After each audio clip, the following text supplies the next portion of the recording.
Hello student, welcome to your class. વિદ્યાર્થી મિત્રો, હું છું તમારો મેન્ટોર શિક્ષક હિમાંશુ સરદારા સર અને ફરી એકવાર સ્વાગત છે એમાઇન સંયોજન ચેપ્ટરની અંદર. વિદ્યાર્થી મિત્રો, આજનો ટોપિક રહેશે એમાઇન સંયોજનોની બનાવટ પરનો લેક્ચર.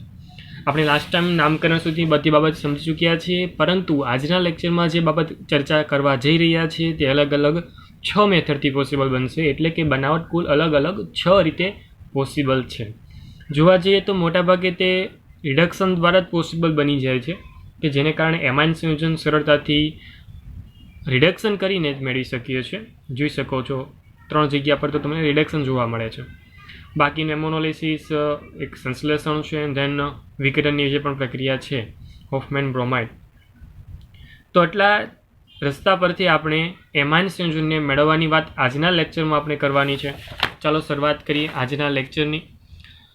ખાસ કાળજીપૂર્વક તમારે આજનું લેક્ચર લેવો પડશે, કેમ કે તેની અંદર બનાવટ છે. બનાવટ અને રાસાયણિક પ્રક્રિયાઓને આપણે ઇમ્પોર્ટન્સ આપીએ છીએ દર વખતે. નંબર 1 પહેલી રીત જે છે તે જ નાઇટ્રો સંયોજનોનું રિડક્શન છે. નાઇટ્રો સંયોજન તમે બધા જાણો છો, NO2. હવે તમારી પાસે NO2 જે સમૂહ છે તેનું રિડક્શન કરો એટલે સ્વાભાવિક છે કે જે પણ હાઇડ્રોજન છે તે એન્ટર થવાનો છે અને તેમાંથી બની જવાનું છે NH2. નાઇટ્રોમાંથી બની જશે, સમજી ગયા તમે, એમાઇન સંયોજનો. એકદમ સરળ પ્રક્રિયા છે.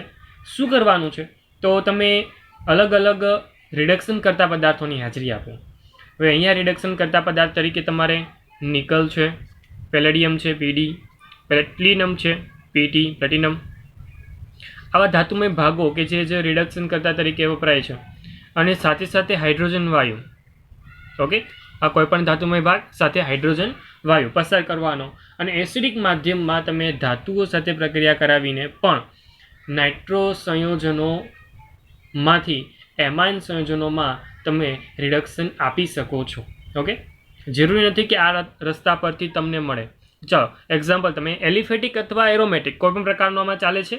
એટલે ચર્ચામાં એ પણ ધ્યાન રાખવાનું છે કે એરોમેટિકમાંથી બને છે, એલિફેટિકમાંથી બને છે, કયા પ્રકારનો એમાઇન બને છે એ પણ જોવાનું છે. ઓકે, ચાલો હું અહીંયા એરોમેટિક લઈ લો. એલિફેટિક પણ તમે વિદ્યાર્થી મિત્રો લઈ શકો છો.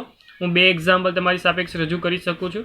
જોઈ લો જો કાંઈક આ રીતે તમે H2 અને PD એઝ અ ઉદ્દીપક તરીકે અને ઇથેનોલિક દ્રાવણ રાખ્યું છે. ખાસ કરીને એ પણ ધ્યાન રાખો કે તમારી પાસે જે પણ પ્રક્રિયા છે એ પ્રક્રિયા દરમિયાન તમે અહીંયા ઇથેનોલિક દ્રાવણ રાખવાનો મતલબ એમ રહેશે કે તમારું જે પણ સોલ્વન્ટ છે, મતલબમાં જે પણ દ્રાવક છે કે જેમાં તમારો પદાર્થ તમારા જે પણ ઉદ્દીપકીય ભાગ સ્વરૂપે રહેલા આ PD સાથે પ્રક્રિયા કરે છે, તો એ ઇથેનોલની હાજરીમાં પ્રક્રિયા કરે છે. ઓકે, ઇથેનોલ લખવું પણ અહીંયા એટલો જ જરૂરી બની જાય છે. ક્લિયર? ચાલો, તો રિડક્શન થશે અને રિડક્શન થઈને એઝ અ નિપજ તમને મળી જાય છે NH2. શું મળી જાય છે વિદ્યાર્થી મિત્રો? NH2 એમાઇન સંયોજન બની જાય છે. આ નાઇટ્રોબેન્ઝીન હતું, આ એનિલિન બની ગયું. તમે એવી જ રીતે CH3NO2 રાખો છો, એઝ ઇટ ઇઝ સેમ પ્રોસેસમાંથી પસાર થાવ છો. ઇથેનોલની જરૂર છે તમને, અને જો એઝ અ નિપજ તરીકે મેળવવા જશો એટલે તમને પ્રાથમિક એમાઇન બની જશે. આ એલિફેટિક હોય કે એરોમેટિક હોય, એમાં કોઈ ચર્ચાનો ભાગ નથી. ક્લિયર? હા, પણ જો મેં વાત કરી તે મુજબ તમે બીજો રસ્તો પણ એપ્લાય કરી શકો છો. એક્ઝામ્પલ તરીકે ફરી એકવાર હું નાઇટ્રોબેન્ઝીન લઈ લઉં છું, અને આ નાઇટ્રોબેન્ઝીનની હું પ્રક્રિયા ધાતુ સાથે કરાવી દઉં, પ્લસ સાથે હાઇડ્રોક્લોરિક એસિડ. ઓકે, અથવા તમે આ વસ્તુ જે છે તેમાં ધાતુ તરીકે Fe એટલે કે લોખંડનો વધારાના જે લોખંડના ભાગો હોય તેને તમે યુઝ કરી શકો છો, અને સાથે હાઇડ્રોક્લોરિક એસિડ. સમજાયું? જો પહેલાં તો એ વસ્તુ સમજી લો કે તમારી પાસે રિડક્શન કરતાની પ્રકૃતિ જોઈએ, અને રિડક્શનને પ્રથમ પસંદગી આપવાની છે આપણે. તો સ્વાભાવિક છે કે Fe શું કામ, શા માટે અહીંયા Fe યુઝ કરી શકીએ છીએ? તો એ વસ્તુ ક્લિયર છે કે જ્યારે Fe અને HCl રિડક્શન કરવા માટે જ્યારે સાથે ભેગા થાય તો પહેલાં બનાવી દેશે આમાંથી પહેલાં બનાવી દેશે FeCl2. શું બનાવી દે છે વિદ્યાર્થી મિત્રો? FeCl2. અને FeCl2 જે છે જળ વિભાજન પામીને હાઇડ્રોક્લોરિક એસિડ ફરી એકવાર મુક્ત કરી શકે છે. સમજાયું?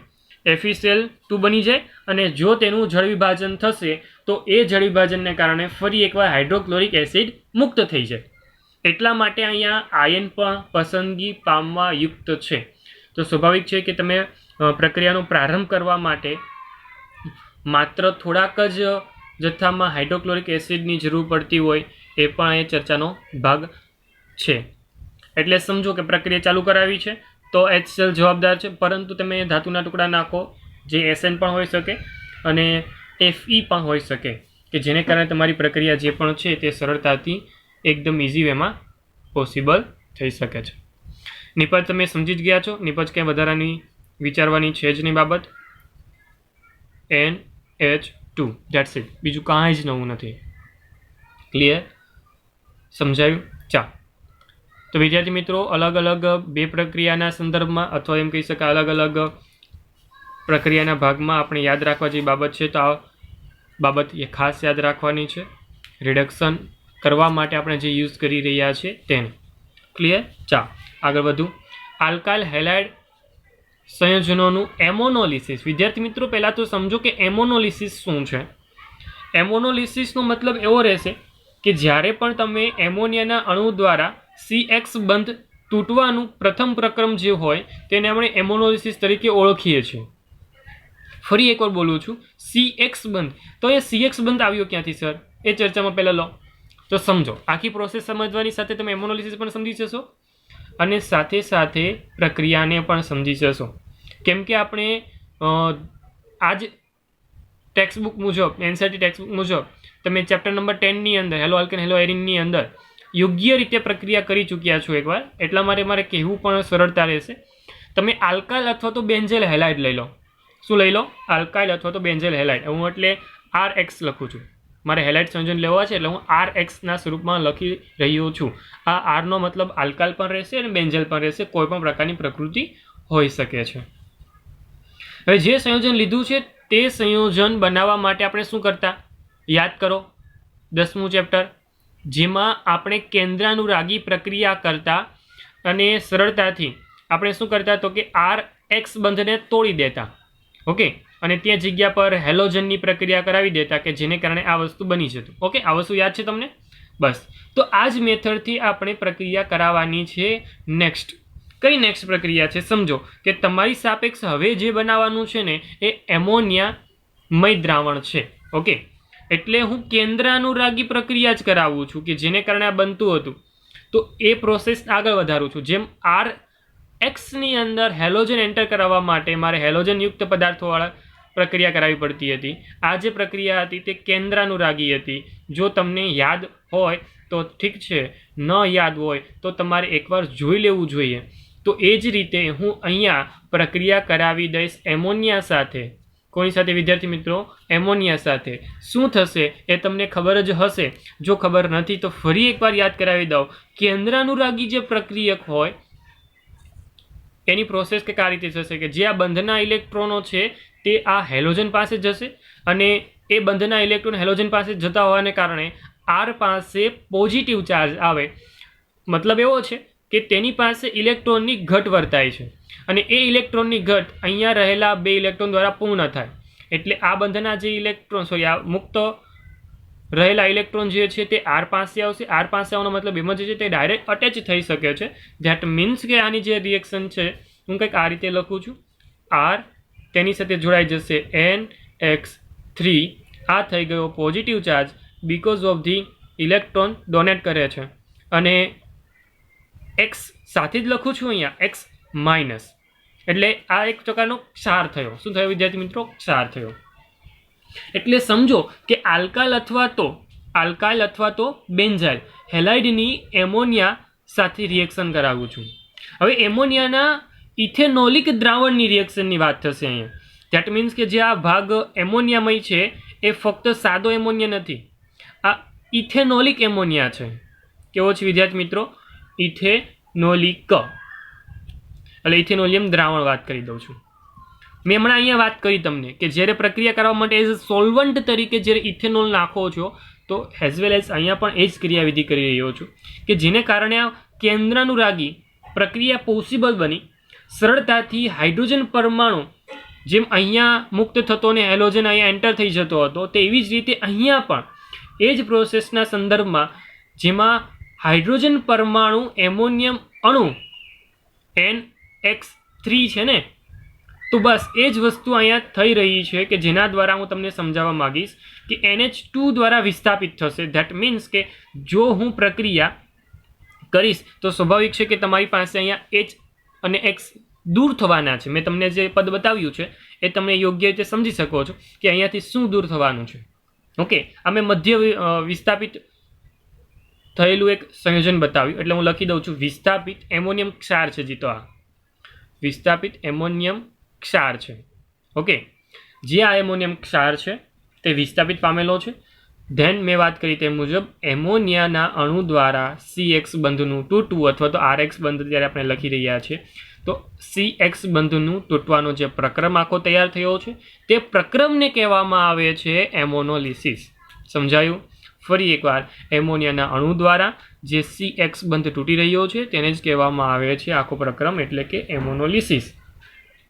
હવે આ સંપૂર્ણ પ્રક્રિયા પૂર્ણ થશે તો એક બંધ નળીની અંદર પૂર્ણ થાય. શું છે મતલબ બંધ નળીનો? મતલબ બંધ કરેલી નળી એક ચોક્કસ સિસ્ટમબદ્ધ હોય છે કે જેમાં તાપમાન પણ જળવાયેલું હોય છે અને તાપમાન જે હોય તે તાપમાન રહેતું હોય 373 કેલ્વિન જેટલું. કેટલું હોય છે વિદ્યાર્થી મિત્રો? 373 જેટલું. અને આ રીતે પ્રાથમિક એમાઇન કેન્દ્રાનુરાગી પ્રક્રિયકની જેમ જ વર્તે છે. એટલે આખી જે પ્રોસેસ જે છે તે કેન્દ્રાનુરાગી પ્રક્રિયક જેવી જ તમને જોવા મળે છે.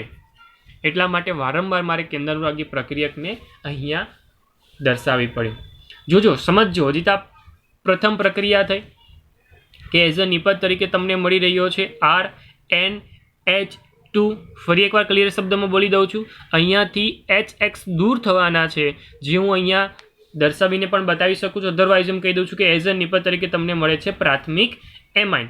પ્રાથમિક એમાઇન સમજો, આ પ્રાથમિક એમાઇન મળ્યો. ઓકે, હું જો હજુ પણ પ્રક્રિયા આગળ વધારવા માગું છું તો હજુ પણ પ્રક્રિયામાં વધારે પડતો RX એન્ટર કરાવી દઈશ. RX એન્ટર કરાવીશ તો ફરી એકવાર રિએક્શન ચાલુ થઈ જશે. ફરી એકવાર રિએક્શનના ભાગ સ્વરૂપે R2NH બની જશે. હું ફરી એકવાર રિએક્શન આગળ વધારવા માગું છું. જો તો આ પ્રાથમિક પ્રકારનો બની ગયો છે, ખાસ કાળજીપૂર્વક સમજતા જજો સાથે. જો ફરી એકવાર રિએક્શન ચાલુ રાખવા માગું છું તો આ બીજો મોલ ખરેખર વાપર્યો તો R3N મળી જશે. ધેટ મીન્સ કે આ તૃતીયક પ્રકારનો એમાઇન સંયોજન મળ્યો. હું જો હજુ પણ RX એડ કરું છું તો અહીંયા તમને મળી જાય છે એમોનિયમ ક્ષાર. N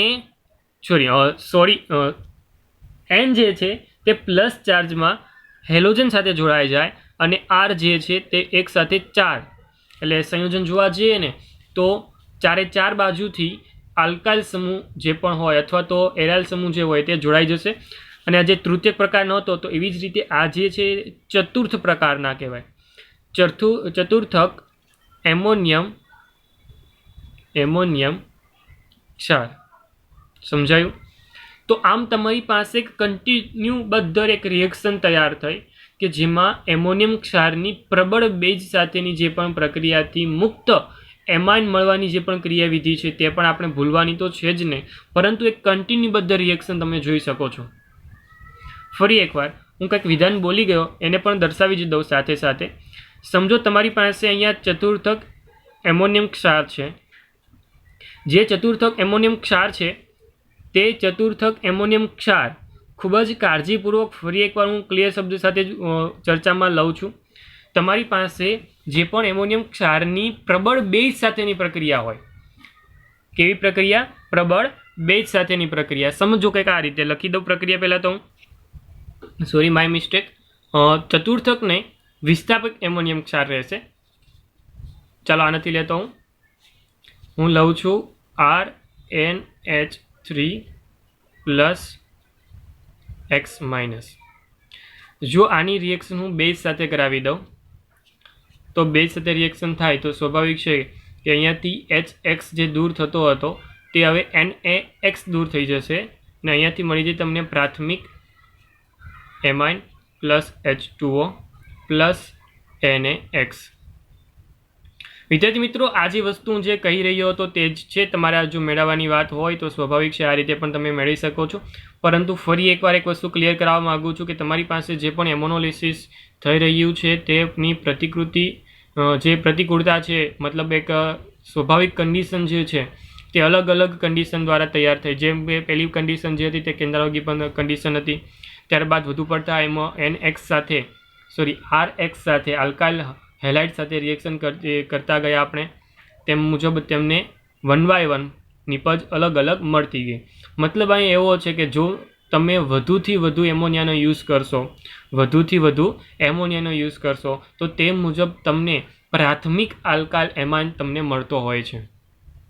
પ્રાથમિક જો તમારે મેળવવો છે તો તમે વધુ પડતા એમોનિયાને યુઝ કરશો. જો તમે વધુ પડતા આલ્કાઇલ હેલાઇડને યુઝ કરશો તો સ્વાભાવિક છે અહીંયા દ્વિતીયક, તૃતીયક કે ચતુર્થ પ્રકારના ભાગને મેળવી શકશો. ફરી એકવાર મારા ક્લિયર શબ્દને સાંભળી લેજો, નોટ ડાઉન પણ કરી લેજો. જો તમે એમોનિયાને યુઝ વધુ માત્રામાં કરશો તો ફક્ત ને ફક્ત પ્રાથમિક પ્રકારની પ્રકૃતિ તમને જોવા મળશે, પરંતુ તમે આલ્કાઇલ હેલાઇડને જો વધુ માત્રામાં યુઝ કરશો રિએક્શન દરમિયાન તો તમને વધુથી વધુ નિપજ અલગ અલગ પ્રકારની દ્વિતીયક, તૃતીયક કે ચતુર્થ મળી શકે છે. તમને કોઈ વખત તેની પ્રતિક્રિયાત્મકતા પણ પૂછી નાખે તો યાદ રાખજો, હેલોજન માટે પ્રતિક્રિયાત્મક સૌથી વધુ હોય તો હેલોજનની અંદર આયોડિનવાળો જે પણ છે તે સૌથી વધુ પ્રતિક્રિયાત્મક છે. તેનાથી ઓછો RBr રહેશે અને તેનાથી ઓછો RCl રહેશે. ઓકે, તો આ પ્રતિક્રિયાત્મકતાનો એક ચોક્કસ ક્રમ પણ છે જેના દ્વારા તમે એ વસ્તુને નોટ ડાઉન કરી શકો છો. ક્લિયર? પરંતુ વિદ્યાર્થી મિત્રો, આપણે ખાસ યાદ રાખવાનું છે કે જ્યારે પણ તમે અલગ અલગ સ્વરૂપમાં RXનો યુઝ કરો છો, જોઈ શકો છો. હવે તમને એમ પૂછવામાં આવે કે પ્રક્રિયા દરમિયાન તમે 2 મોલ RX યુઝ કર્યા, શબ્દ સાંભળજો મારા, 2 મોલ RX યુઝ કરો છો તો તમને નિપજ કઈ મળશે? પ્રાથમિક મળશે, દ્વિતીયક મળશે, તૃતીયક મળશે કે ચતુર્થ મળશે? એ વસ્તુ અહીંયા કાળજીપૂર્વક તમારે સમજવી જોઈએ. તો સમજી લેજો કે જો તમારી પાસે 2 મોલ, ફક્ત ને ફક્ત 2 મોલ જેટલી પ્રક્રિયક હોય, RX કેટલા છે ફક્ત ને ફક્ત બોલું છું 2 મોલ, એટલે ખાસ કાળજીપૂર્વક સાંભળજો. જો 2 મોલ હોય ને તો યાદ રાખવાનું છે કે તમને જે નિપજ મળવાની છે એ દ્વિતીયક પ્રકારની મળી શકે. કઈ મળી શકે? દ્વિતીયક પ્રકારની. સમજો કઈ રીતે બોલું છું, સમજી લેજો પહેલાં, પછી તમે આગળ વધજો. તમારી પાસે 2 મોલની વાત થઈ, સ્વાભાવિક છે કે આ કન્ડિશન દરમિયાન તમારો એક પણ મોલ વપરાયો હોય તો એ RX વાળો છે. ત્યારબાદ હું RXના સંદર્ભમાં વાત કરીશ, એટલે આ વાત થઈ ગઈ કે જે તમારે એન્ટર કરવાનો થયો 1 અને 2 મોલ. 1 મોલે દ્વિતીયક મળશે અને બીજા મોલે તૃતીયક મળી જશે. સર તમે હમણાં કહેતા હતા દ્વિતીયક મળે, યસ, હું એ જ કહેવા માગું છું. પહેલાં જોઈ લેજો કે તમારી પાસે જો દ્વિતીયક મળેલો છે તો તે થઈ જશે તૃતીયક. જો એક જ મોલની વાત કરે તો તમને મળશે પ્રાથમિકમાંથી દ્વિતીયક, પરંતુ 2 મોલની વાત કરે તો પ્રાથમિકમાંથી દ્વિતીયક, તૃતીયકમાંથી તૃતીયક. જો 3 મોલની વાત કરે તો પ્રાથમિકમાંથી દ્વિતીયક થશે, બીજા મોલમાં તૃતીયક અને ત્રીજા મોલમાં ચતુર્થ એમોનિયમ 4. સમજાયું?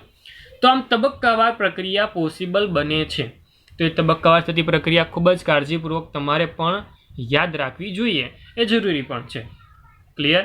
આઈ વિશ કે તમને સમજાયું હોય. હા, થોડીક બોલવામાં મિસ્ટેક મારાથી થઈ છે, આ વસ્તુ આપણે નથી લેવાની, અહીંયા આપણે આ વસ્તુ લેવાની છે. ખાસ કરીને જોઈ લેવાનું તબક્કાવાર પ્રક્રિયાના જે પ્રોસેસ છે તેમાં ખાસ કરીને તેની પ્રોસેસ દરમિયાન આવે છે આ વાત કેને પણ કે જે સંપૂર્ણ રીતે બંધ કરેલી નળીમાં 373 કેલ્વિન તાપમાનની અંદર તાપમાનના વધારા સાથે તે પોસિબલ બને છે, મતલબમાં બની શકે છે.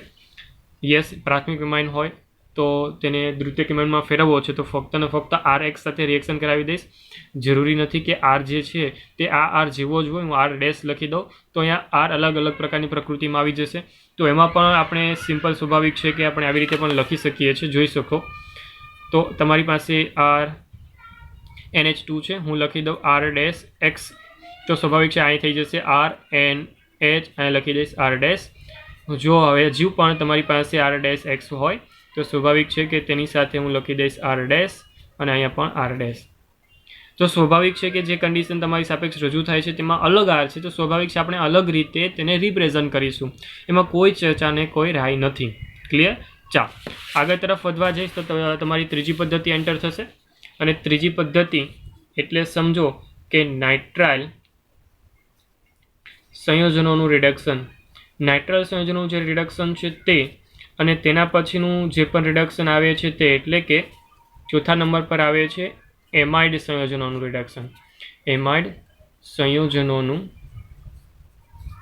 રિડક્શન. હવે આ બંને રિડક્શન ખૂબ જ સહેલા છે, એક જ સિમ્પલ પ્રોસેસથી આવી જાય છે. જો તમારી પાસે નાઇટ્રલ એટલે કે CN સમૂહ છે, તેની સાથે R જોડાયેલ એટલે નાઇટ્રલ સંયોજનો તૈયાર થઈ ગયા. જે નાઇટ્રલ સંયોજનો છે ને તેની રિએક્શન લિથિયમ એલ્યુમિનિયમ હાઇડ્રેટ સાથે કરાવી દઉં, અથવા હું પ્રક્રિયા કરાવી દઉં છું ઉદ્દીપકીય હાઇડ્રોજિનેશન. ઉદ્દીપકીય હાઇડ્રોજિનેશન આપણે લાસ્ટ ચેપ્ટરમાં પણ આવી ગઈ છે આ પ્રક્રિયા ઉદ્દીપકીય હાઇડ્રોજિનેશન, જે મેં તમને યોગ્ય રીતે સમજાવી પણ છે. ઉદ્દીપકીય હાઇડ્રોજિનેશનનો મતલબ એવો જ થાય છે કે તમે હાઇડ્રોજન આપો છો યોગ્ય ધાતુમય ભાગ કે જેના દ્વારા રિડક્શન સરળતાથી પોસિબલ બને, અથવા આ કન્ડિશન નથી આપતા તો તમે આવી રીતે પણ આપી શકો છો NaHg, મતલબમાં ઝિંક સરસ જેને આપણે કહીએ છીએ, સોડિયમ સરસ છે, ઝિંક સરસ નથી, સોરી માય મિસ્ટેક. સાથે સાથે ઇથેનોલિક દ્રાવણ એઝ અ દ્રાવક તરીકેની ભૂમિકામાં રહેશે. અને જો રિડક્શન આ પોસિબલ થઈ જાય એટલે એઝ અ નિપજ તરીકે તમને જે જગ્યા પર બંધ છે તે બધા જ બંધને દૂર કરીને આપણે ફક્ત ને ફક્ત હાઇડ્રોજન, મેક્સિમમ હાઇડ્રોજનને એન્ટર કરાવી દેવાના છે. ઓકે. અને વિદ્યાર્થી મિત્રો ખાસ એ વસ્તુ પર યાદ રાખવાનું છે, એ વસ્તુ પર ફોકસ કરવાનું છે કે એઝ અ નિપજ તમને જે મળી રહી છે રિડક્શન પામીને એઝ અ નિપજ મળે છે એ પ્રાથમિક એમાઇન છે. પ્રાથમિક એમાઇન છે. સાથે સાથે બીજી બાબત એ પણ ચર્ચામાં હું અહીંયા એડ કરીશ કે જે પણ આલ્કાઇલ સમૂહ છે તે આલ્કાઇલ સમૂહ કરતાં, આલ્કાઇલ સમૂહ અહીંયા આરના સંદર્ભમાં છે તો અહીંયા પણ આરના સંદર્ભમાં છે, પરંતુ અહીંયા વધારાનો એક કાર્બન એન્ટર થઈ ગયો શૃંખલાના ભાગ સ્વરૂપે જ. તો યાદ રાખજો કે નાઇટ્રલ સંયોજનોનું રિડક્શન જ્યારે પણ થતું હોય ત્યારે નિપજ કેવી મળશે, તો નિપજ જ્યારે મળતી હોય તો એક કાર્બન વધારા સાથે મળશે. હું સિમ્પલ શબ્દ સાથે લખું છું કે એક કાર્બન વધારે હોય, નિપજમાં એક કાર્બન વધારે હોય. ક્લિયર? ચાલો, તો આ એક સિમ્પલ રિડક્શન હતું જેને આપણે કહીએ છીએ નાઇટ્રલ સંયોજનોનું રિડક્શન. એવી જ રીતે તમારી પાસે બીજું રિડક્શન છે એ છે એમાઇડ સંયોજનોનું રિડક્શન. એ પણ એકદમ સિમ્પલ છે. એમાઇડ એટલે કે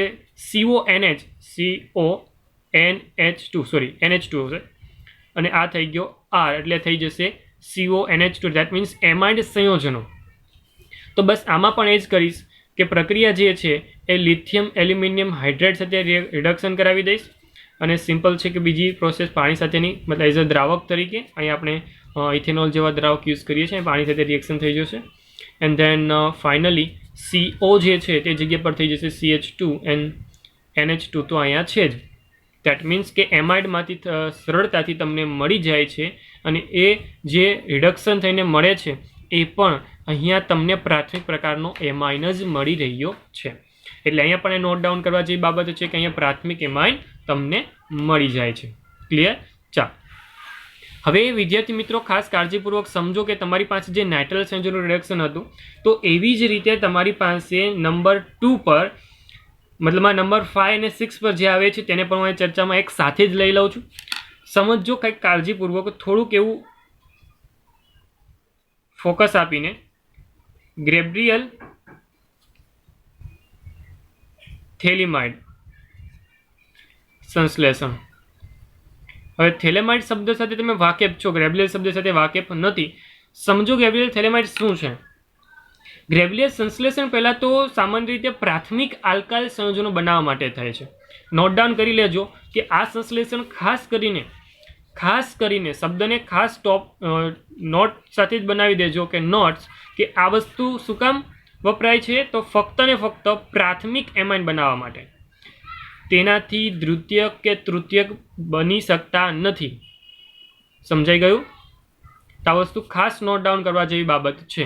તમને પ્રાથમિક પ્રકારની પ્રકૃતિ કહી શકે તો તમે ગેબ્રિયલ થેલેમાઇડ સંશ્લેષણ યુઝ કરી શકો છો, અધરવાઇઝ નથી યુઝ કરી શકતા. શું કરવાનું છે તો તમારે લેવાનો છે પહેલા નંબર 1 પર C ડબલ બંધ O આ બંને જોડીને NH. પહેલાં તો આ શું છે આ જે છે તે છે થેલિમાઇડ. શું છે વિદ્યાર્થી મિત્રો? થેલિમાઇડ. શબ્દને ખાસ કાળજીપૂર્વક રાખજો. થેલિમાઇડ જે છે ને તેની રિએક્શન મારે કરાવવાની છે આલ્કોહોલિક KOH સાથે. આલ્કોહોલિક KOH સાથે. હવે આલ્કોહોલિક KOH જે છે તેને તમે ઇથેનોલિક KOH પણ બોલી શકો છો. આલ્કોહોલિક અને ઇથેનોલિક શબ્દ પર્યાય છે એકબીજાના. હવે ઇથેનોલિક અથવા તો આલ્કોહોલિક શબ્દ જે વાપરીએ છીએ તેના સંદર્ભ એવો જ રહે છે કે એઝ અ દ્રાવક તરીકે તમારે આલ્કોહોલ યુઝ કરવાનો છે. દેટ મીન્સ કે અહીંયા ઇથેનોલ વપરાશે.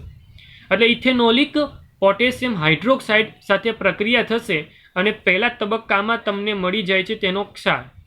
એટલે સમજો કે તમને પ્રક્રિયાના સંદર્ભમાં અહીંયા સરળતાથી N, અહીંયા K પ્લસ માઇનસ Na, તો તમને નિપજ મળી જશે થેલેમાઇડનો પોટેશિયમ ક્ષાર. થેલિમાઇડનો પોટેશિયમ ક્ષાર થોડુંક ટૂંકમાં લખ્યું છે, સમજી જજો. હવે જે ક્ષાર મળ્યો છે તેની રિએક્શન કરાવું છું RX સાથે. જેમ પ્રોસેસમાં આપણે આગળ કરી ચૂક્યા છીએ, RX સાથે પ્રક્રિયા કરાવીશ એટલે સ્વાભાવિક છે કે તમારી પાસે જે N અને K જે છે તેનો સંદર્ભ અહીંયા બંધ તૂટવાના આરે રહ્યો છે. N અને આ થઈ જશે R. કેમ કે અહીંયા તમારી પાસે જે K છે અને આ X છે તે દૂર થઈને KX દૂર થઈ જાય છે પ્રક્રિયા દરમિયાન. વિદ્યાર્થી મિત્રો, તમે ડાયરેક્ટ વિચારી શકતા હતા કે અહીંયા NH છે તો પહેલાં મારે ત્યાં પ્રક્રિયા કરાવવી પડે KOH સાથે એન્ડ ધેન પ્રક્રિયા કરાવું છું RX સાથે. શું હું ડાયરેક્ટ જ આની પ્રક્રિયા RX સાથે નથી કરાવી શકતો? કેમ તમે ડાયરેક્ટ પ્રક્રિયા RX સાથે નથી કરતા? એનું એક નાનું રીઝન છે કે તમારી પાસે જે NH બંધ છે તે બંધ પ્રબળ બંધોમાં આવે છે કે જે સરળતાથી RX દ્વારા તૂટી શકતો નથી. એટલા માટે પહેલાં KOH દ્વારા પોટેશિયમ ક્ષાર મેળવવામાં આવે છે એન્ડ ધેન જે ક્ષાર છે તેમાં રહેલો પોટેશિયમ સરળતાથી દૂર થવાની એબિલિટી ધરાવે છે કે જેને કારણે તેને RX દ્વારા તોડી લેવામાં આવે છે અને સરળતાથી Rને એન્ટર કરાવી દેવામાં આવે છે. સમજાયું? હવે જે નિપજ તમારી સાપેક્ષ રજૂ થઈ છે તેનું એક સ્પેસિફિક નામ છે. તેનું નામ રહેશે અનુવર્તી. જે R છે તેને અનુલક્ષીને N, પહેલાં તો આપણે પોઝિશન દર્શાવીએ છીએ N, અને જે આલ્કાઇલ હશે તે પ્રકારે આલ્કાઇલ, અને બાકીનો જે શબ્દ છે તે તો જેમનો તેમ થેલિમાઇડ. ચાલો, પ્રક્રિયા આગળ વધે છે અને એ પ્રક્રિયા છે NaOH સાથે. મતલબ એવો રહેશે કે તમારે પ્રક્રિયા કરાવવાની છે અનુવર્તી ગરમ કરેલા આલ્કાઇલ હેલાઇડની, મતલબમાં જે પણ પોસિબલ થયેલા આ જે પણ એઝ અ નિપજ તરીકે જે પણ આવ્યું છે તેને ગરમ કન્ડિશનની અંદર આપણે આલ્કાઇલ કન્ડિશનની અંદર NaOH છે ને આલ્કાઇલ કન્ડિશન એટલે માટે બોલું છું. આલ્કાઇલ કન્ડિશનની અંદર મારે ગરમ કરવાનો છે અને સરળતાથી તમને નિપજ મળી જશે. અને એ નિપજ કંઈક આ રીતે તમને મળે છે. આ C ડબલ બંધ O જેમનો તેમ, આ C ડબલ બંધ જેમનો તેમ, અને NaOH જે છે તે માંથી NaO આવી જશે. H જે છે તે બીજી જગ્યા પર રાખું છું. O એને આવી ગયો તો આનો પણ H આવશે તો એને, તો આ બંનેમાંથી તૈયાર થયેલા બે H2 દૂર થયા, મેં ભેગા કરી અહીંયા અલગ કરીને, અને Na દૂર કરું છું અને તેને કંઈક આ રીતે કમ્બાઈન કરીને જોડી દઉં છું. મતલબમાં ફક્ત ને ફક્ત મેં તમને એક વસ્તુ સમજાવી કે આ જગ્યાએથી આ વસ્તુ બે જગ્યામાં અહીંયા પણ લાગશે અને અહીંયા પણ લાગશે. તો દર વખતે H વધે છે, Hને અલગ લઈ લીધો, અને આ જે ભાગ છે તેને આ રીતે આપણે બનાવીને અંદર બની જાય છે. આપણે બનાવવા નથી જતા ખરેખર, તો અંદર એઝ અ નિપજ તરીકે તમને આ પ્રાથમિક એમાઇન તમને સરળતાથી મળી જાય છે. એટલે જોઈ શકો છો પ્રાથમિક એમાઇનને. ક્લિયર? ચાલો, તો વિદ્યાર્થી મિત્રો, આ પ્રાથમિક એમાઇન તમે સરળતાથી મેળવી શકો છો. તબક્કા ફક્ત અને ફક્ત 3 છે, એકદમ સરળ તબક્કા છે. અને એ છે આખી જે રિએક્શન તૈયાર થઈ તેની પ્રક્રિયાને કહેવામાં આવે છે ગ્રેબિયર થેલેમાઇડ સંશ્લેષણ. એક વસ્તુ ખાસ યાદ રાખવાનું છે, આ પ્રક્રિયા જે છે તે એરોમેટિક માટે છે જ નહીં. ઓકે, એટલે ભૂલમાંથી પણ એરાઇલ હેલાઇડ જો યુઝ કરવામાં આવે તો પ્રક્રિયા આપતું નથી. એટલે ખાસ કાળજી રાખવાની છે બે બાબતની. કે પ્રાથમિક એમાઇન બનાવવા છે તો જ રિએક્શન યુઝ કરીશું. નંબર 2 કે એરાઇલ હેલાઇડ જો ભૂલમાંથી એન્ટર કરાવીએ અહીંયા એરાઇલ હેલાઇડ તો ભૂલમાંથી પણ તમને નિપજ બની શકે તેમ નથી, કેમ કે કદાચ તમારી પાસે જે આ સંયોજન તૈયાર થાય છે તે સંયોજન અહીંયા પહેલાં પોસિબલ જ બનશે નહીં, કેમ કે થેલેમાઇડ બનાવવા જે પણ ઋણાયન સાથે કેન્દ્રવાગી વિસ્થાપન પ્રક્રિયા કરાવવી જોઈએ જે અહીંયા થઈ રહી છે, RX બંધનું તૂટવું તે જગ્યા પર અહીંયા જોડાવું તે કેન્દ્રવાગી પ્રક્રિયા છે. તે કેન્દ્રવાગી પ્રક્રિયા એરાઇલ હેલાઇડમાં પોસિબલ બનતી નથી. ઓકે વિદ્યાર્થી મિત્રો, આ જે પ્રક્રિયા છે તેમાં બે બાબત ખાસ કાળજીપૂર્વક નોટ ડાઉન કરીને રાખી લેજો. તમારી NCERT ટેક્સ્ટબુકમાં પણ લખી લેજો, તમારી બુકમાં પણ યોગ્ય રીતે લખી લેજો કે જેને કારણે જ્યારે પણ પ્રક્રિયા ઓપન કરીએ ત્યારે આ વિધાનો પહેલાં તો ખાસ નોટ ડાઉન કરેલા હોય તો તમને યાદ આવશે. ક્લિયર? પ્રક્રિયાને જોઈ શકો છો. તમારે પ્રક્રિયા કરવા માટે પહેલાં પોટેશિયમ ક્ષાર જોઈએ છે, એટલા માટે જે પણ થેલિમાઇડ જે છે, ગ્રેબ્રિયલ થેલિમાઇડ જે છે તે આપણે લેવું પડે અને તેની પ્રક્રિયા આપણે KOH સાથે કરાવવી પડે અને KOH સાથે રિએક્શન આગળ વધે એટલે સ્વાભાવિક છે કે તમને પહેલાં મળે છે થેલિમાઇડનો પોટેશિયમ ક્ષાર, તેની રિએક્શન RX સાથે આલ્કાઇલ હેલાઇડ સાથે તો અનુવર્તી N આલ્કાઇલ થેલિમાઇડ મળે છે અને તેની રિએક્શન આલ્કલી માધ્યમની અંદર થઈ રહી છે અને મતલબમાં આલ્કલી માધ્યમમાં થશે સરળતાથી અને સરળતાથી તમને એઝ અ નિપજ તરીકે પ્રાથમિક એમાઇન સંયોજન મળી જાય છે. ઓકે, એટલે એકદમ સરળ પ્રોસેસ છે, સહેલી પ્રોસેસ છે. પ્રાથમિક એમાઇન બનાવવા માટે આપણે યુઝ કરીશું, પરંતુ એરોમેટિક પોસિબલ નથી, અથવા એમ કહી શકું છું કે એરાઇલ હેલાઇડ અહીંયા આપણે લઈ શકતા નથી. ક્લિયર? ચાલો, એઝ ઇટ લાસ્ટ તમારી પાસે છેલ્લી પ્રક્રિયા જે પણ છે તે પણ એકદમ સહેલી છે અને છેલ્લી પ્રક્રિયા એટલે કે હોફમેન બ્રોમેમાઇડ વિઘટન પ્રક્રિયા. હોફમેન બ્રોમેમાઇડ વિઘટન પ્રક્રિયા. તો પહેલાં તો હોફમેન એમાઇન સંયોજન જે પણ હોય, હોફમેન એમાઇન સંયોજનની સોડિયમ હાઇડ્રોક્સાઇડ એટલે કે NaOH સાથેના જલ વિભાજનથી અથવા તો એમ કહી શકાય ઇથેનોલિક દ્રાવણની હાજરીમાં બ્રોમિન સાથેની પ્રક્રિયાથી તમે પ્રાથમિક એમાઇન મેળવી શકો છો. ફરી એકવાર અહીંયા પ્રાથમિક એમાઇનનો જ ઉલ્લેખ છે. પ્રાથમિક એમાઇન મેળવી શકો છો. આ જે પ્રક્રિયા જે છે તે વિઘટન પ્રક્રિયા છે કે જેમાં એમાઇન સંયોજનો જે પણ હોય તે કાર્બન પરમાણુ પરથી એક આલ્કાઇલ સમૂહ અથવા તો એરાઇલ સમૂહનું સ્થાનાંતર કરીને નાઇટ્રોજન પરમાણુમાં ચાલ્યો જાય છે. પ્રક્રિયા દ્વારા સમજો કે તમારી પાસે RC ડબલ બંધ ONH2. ફરી એકવાર તમે સમજો કે આ રીતેની રિએક્શન. ઓકે, આ એમાઇડ સંયોજન રિડક્શન હતું, સિમ્પલ રિડક્શન દ્વારા પણ તમે મેળવી શકતા હતા, પરંતુ આ રિડક્શન નથી, આ વિઘટન પ્રક્રિયા છે, અલગ રીતેનું પ્રક્રિયા છે. શું કરવાનું છે તો અલગ આપણે મેં વાત કરી તે મુજબ તમે પ્રક્રિયા કરાવી શકો છો. તમે બ્રોમિન ઇથેનોલિક બ્રોમિન લઈશ. ઇથેનોલિક બ્રોમિન એટલે તમે સમજી ગયા છો કે આ બ્રોમિન જે છે તેને આલ્કોહોલિક ભાગ અથવા તો ઇથેનોલમાં જે સોલ્યુશન બનાવી શકાય ને બેને મિશ્ર કરવાના એન્ડ ધેન પ્રક્રિયામાં આપણે એડ કરવાના, તો એને ઇથેનોલિક કહી શકાય. ફરી એકવાર જ્યાં પણ ઇથેનોલિક શબ્દ આવે છે ત્યારે ખૂબ જ કાળજીપૂર્વક તમારે તેને ઇન્ટ્રોડ્યુસ કરવો પડશે. શું કામ?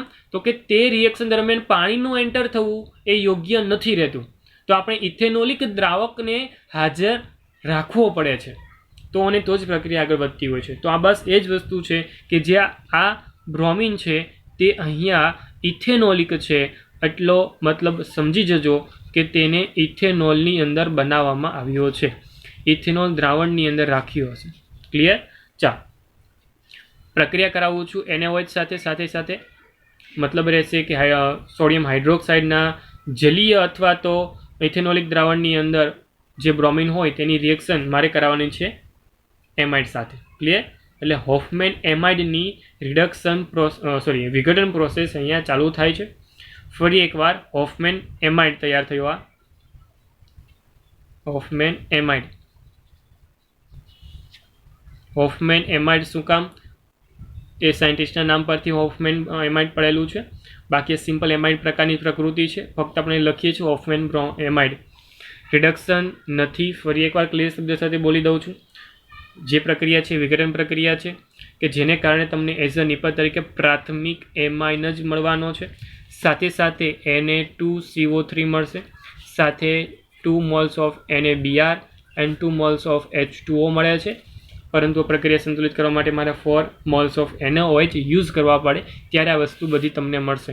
પરંતુ ફરી એકવાર પ્રાથમિક એમાઇનનું બનવું હોફમેન બ્રોમેમાઇડ રિએક્શન દ્વારા.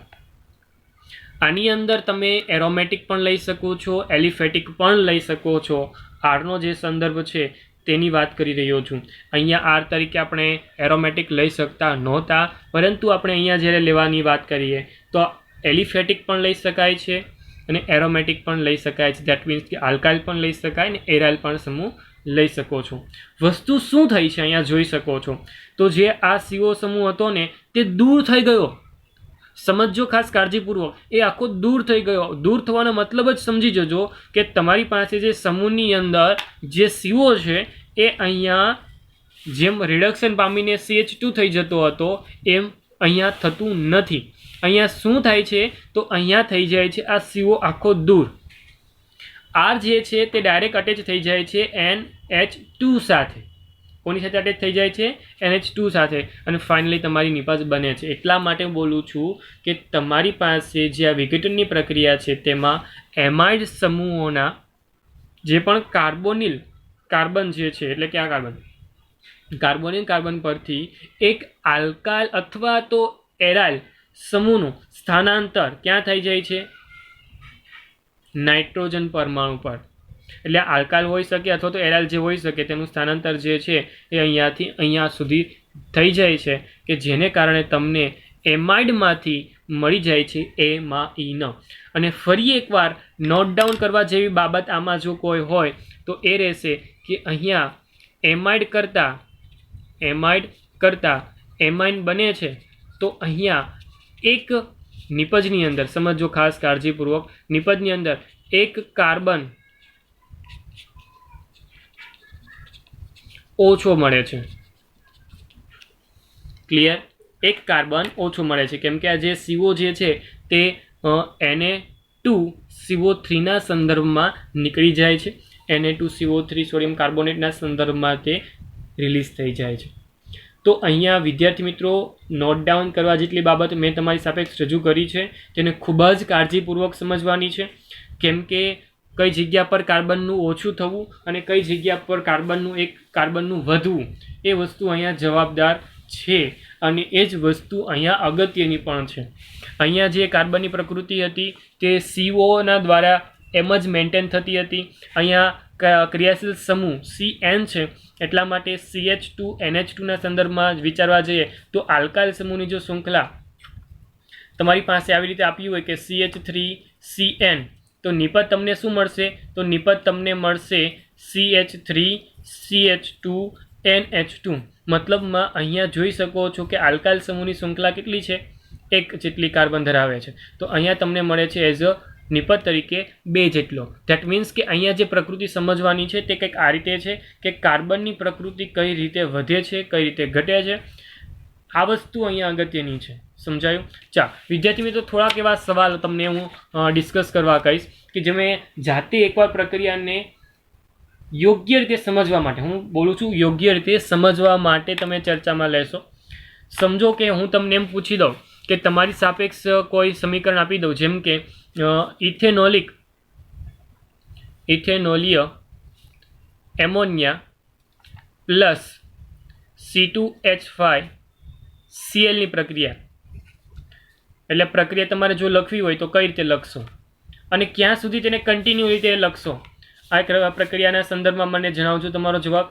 ચાલો એવી જ રીતે હું તમને એક બીજી રિએક્શન આપી દઉં કે જેમાં હું તમને એમ કહેતો હોઉં કે તમારી પાસે રાસાયણિક પ્રક્રિયા લખવાની છે અને એ પ્રક્રિયા છે બેન્ઝીન પર CH2Cl. સમજો CH2Cl આ પ્રક્રિયક છે અને તેમાંથી તમારે નિપજ બનાવવાની છે બેન્ઝીન CH2NH2. મતલબ કદાચ સમજવાવાળા સમજી ગયા હશો કે એક કાર્બનની પ્રકૃતિ વધી જાય છે. ફરી એકવાર શબ્દને સમજી લેજો, એક કાર્બનની પ્રકૃતિ અહીંયા વધી જાય છે. તો જો અહીંયા એક કાર્બનની પ્રકૃતિ વધતી હોય તો કઈ રિએક્શન કરાવવી જોઈએ? આ છમાંથી કે જેને કારણે તમે સરળતાથી આ પ્રકૃતિ મેળવી શકો, તો એ પ્રકૃતિ તમને સમજ હોવી જોઈએ. જો તમને એ સમજ પડી જશે કે આમાંથી આ મારે બનાવવું છે, તો પહેલાં તો મારે CN- જરૂર છે પ્રક્રિયા કરાવવા માટે. તો વિદ્યાર્થી મિત્રો, તો તમે કદાચ સક્સેસફુલી તમે આનો જવાબ મેળવી શકશો. મેં તમને હિન્ટ આપી એવી રીતે સમજી જજો. આ તમારા માટે હિન્ટ હતી કે તમારે CN- જરૂર છે. કઈ રીતે અંતર કરાવો એ તમારી જવાબદારી છે. આ બંને સવાલના જવાબ તમે થોડું કાળજીપૂર્વક સમજીને, રિએક્શનોને યોગ્ય રીતે સમજીને આગળ વધજો, કે જેને કારણે અલગ અલગ રસ્તાથી પોસિબલ બની શકે છે, કે જેને કારણે તમે સરળતાથી પ્રક્રિયાની બનાવટને સમજી શકો છો. ઓકે, ચાલો વિદ્યાર્થી મિત્રો, તો આજના લેક્ચરમાં બસ એટલું જ, કે જે દ્વારા તમે અલગ અલગ 6 પ્રકારની રિડક્શન અલગ અલગ વિઘટન દ્વારા જે પણ પ્રોસેસ સમજ્યા તેને ખૂબ જ કાળજીપૂર્વક યાદ રાખવાની છે. તો વિદ્યાર્થી મિત્રો, મળીશું નેક્સ્ટ લેક્ચર સાથે. તો હું છું તમારો મેન્ટોર શિક્ષક Himanshu Sardara sir. Thank you so much.